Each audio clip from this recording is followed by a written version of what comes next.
श्री कृष्णचंद्र महाराज की जय। सर्वज्ञ निरूपित श्री कृष्ण चरित्र वीडियो नंबर 14 लीला नंबर 22। रेवंत की द्वारका प्रवेश अनुवादो। रेवंत की द्वारा द्वारका प्रवेश का अनुवाद। एको दी गोसावियांचे दर्शना ब्राह्मणों एको आला होता। एक दिन श्री चक्रधर महाराज के दर्शनों के लिए एक ब्राह्मण आया था। वामन नाम था उसका। दीड़ हाथाचे त्याचे शरीर, उसका हाथ जो था, शरीर जो था 1.5 हाथ का था। सवे भार्या होती, साथ में उसकी पत्नी भी थी। गोसावियांच्या श्री चरणा दंडवत घालूनी नावेक होती मग गेली। महाराज के श्री चरणों को दंडवत डालकर थोड़ी देर खड़ी हुई और फिर वो चली गई। महादायसी पूछिले, महादायसा ने पूछा, हा ब्राह्मणो एसना खुजा आणि यांची भार्या उंच तरी येसी याची अनावड़ी ना पुजे। कहते ये ब्राह्मण 1.5 हाथ का छोटा सा बोना और इसकी बीवी जो इतनी लंबी, तो इसको, इस लेडीज को, इस पत्नी को ये कैसा लगता है कि ये कैसा मेरा पति है। ऐसा उसके मन में नहीं आता कि ठेंगना मेरा पति मेरे से बोना। सर्वज्ञ म्हणितले, एसना खुजा तरी भातारू जी की। कहते हैं इतना छोटी हाइट का 1.5 हाथ का, फिर भी वो कहती है मेरा पति है। फिर क्या हो गया, हाइट कोई नहीं, मेरा पति तो है ना कम से कम। द्वापरी रेवती च्या बोटा एसने बलिभद्र आणि त्या तैसेची वरिले। कहते द्वापर युग में रेवती जो थी, बोटा उसके अंगूठे के समान बलिभद्र थे, बलराम जी थे। अनि तया तैसेची वरिले, उसने वैसे ही उनको वर बना लिया बलराम जी को। कि बलराम जी की पत्नी रेवती है, उसके बारे में महाराज ने कहा, चक्र स्वामी ने, कि द्वापर युग में भी बलराम जी की जो पत्नी थी रेवती, उनसे काफ़ी बड़ी थी और उन्होंने फिर भी उसके साथ शादी की। या वरी महादायसी पुसिले। इस पर महादायसा ने कहा, जी जी बलिभद्र देवाचा विवाह कैसा जाला। महाराज बलराम जी की शादी कैसे हुई। श्रद्धे म्हणितले, रेवंत की सी वरू पुसाव्या सत्य लोका ब्रह्म्या पासी गेला।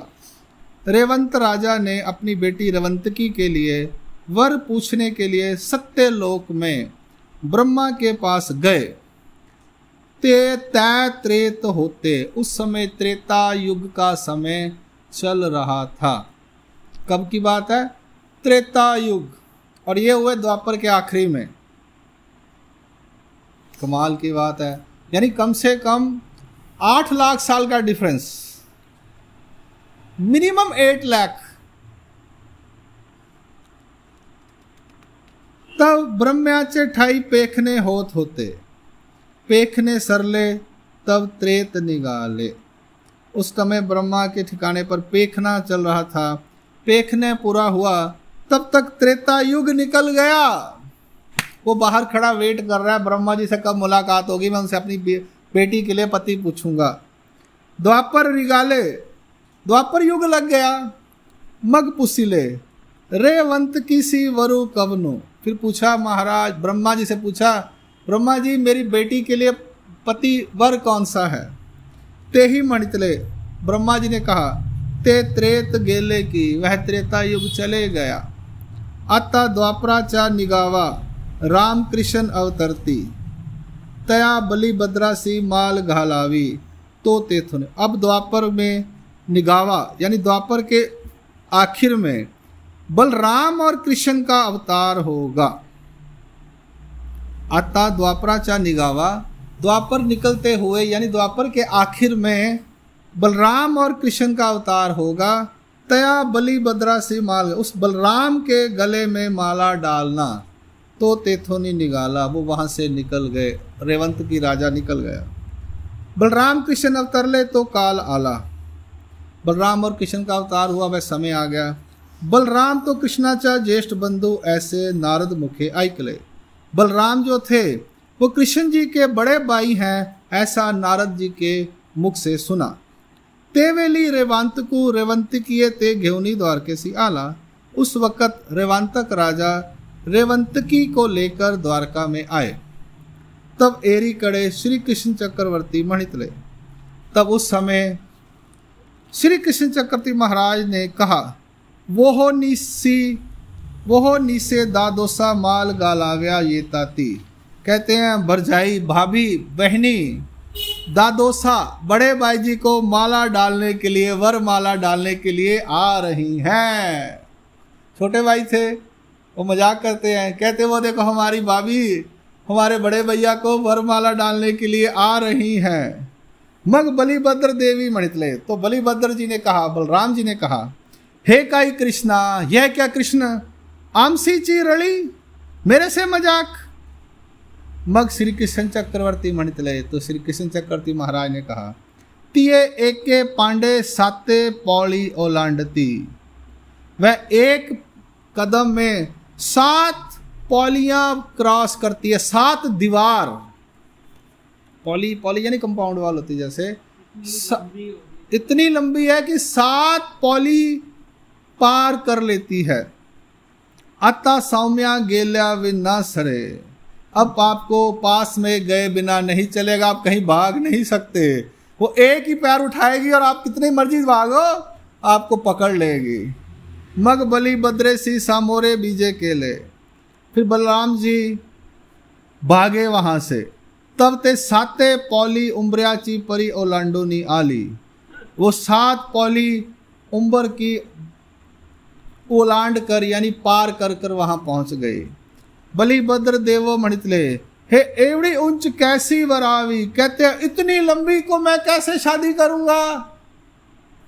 अब आप बोलोगे इतनी लंबी कैसे हो गई, जरा ध्यान से सुनिएगा।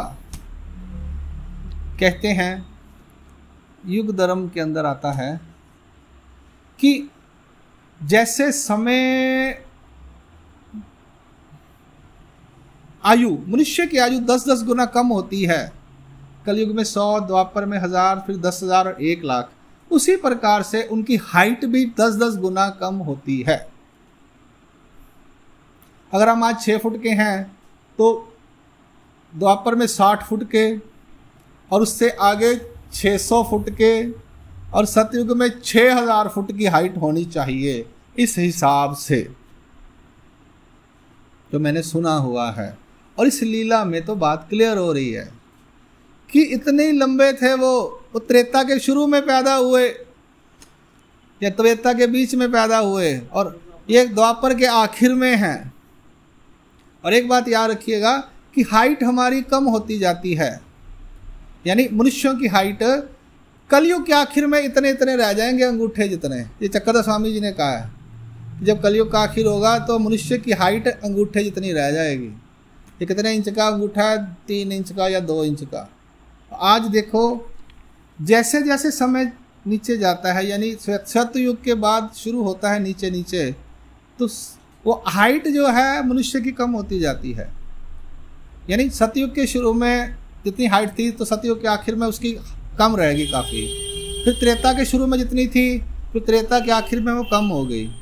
द्वापर के शुरू में जितनी थी तो द्वापर के आखिर में ख़त्म हो गई। कलयुग के शुरू में जितनी थी उससे कम हो गई। यानी धीरे धीरे धीरे डिमिनिश होती जाती है हाइट।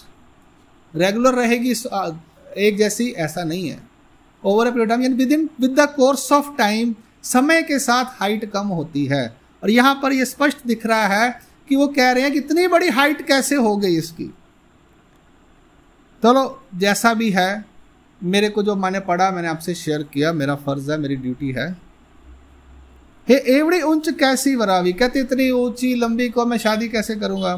तब श्री कृष्ण चक्रवर्ती मणितले, तो श्री कृष्ण चक्रवर्ती महाराज ने कहा, दादो याच्या माथ्यावरी हाथी एरू ठेवा, इसके माथे पर हाथी एरू रखो यानी हल रखो। मग ते ही त्यांच्या माथ्यावरी हाथी एरू नांगरू ठेविला, हथियार रखो अपना, यानी आज के माथे पर अपना हथियार। और उनका हथियार क्या था? हल। उसके माथे पर जैसे उन्होंने अपना हथियार हल रखा, आनी 16 वर्षे ठान जाले, और वो 16 साल की छोटी सी लड़की बन गई। मग भीतरी गेली, फिर अंदर गई। शेष पाटू भरीला, यहाँ पर उन्होंने उसको सिंदूर लगाया और शादी की। ऐसा श्री चक्रधर महाराज जी ने महादायिसा के प्रश्न का उत्तर दिया कि रेवंतकी से शादी कैसे हुई। ये सब बातें सुनने में बड़ी ऑड लगती हैं, और इसमें अंग्रेजी में कहते हैं मिथ हैं। ये मिथ का हिंदी में कोई अर्थ नहीं है, ये यूरोप वाले या इंग्लिश वाले कहते हैं, इंग्लिश लैंग्वेज में है। ये मिथ नहीं है। मिथ यानी झूठ, इसका कोई अस्तित्व नहीं है, ऐसा नहीं है। ये बातें बिल्कुल सच्ची हैं। हाँ, हम लोगों ने अनुभव नहीं की, ये हमने आंखों से नहीं देखी, इसलिए हमें झूठ लगती हैं, बट ये बातें बिल्कुल सही हैं, हमारे लिए आश्चर्य हैं, पर है तो ये सत्य सृष्टि का। तो यहाँ पर ये लीला नंबर 22 संपूर्ण होती है।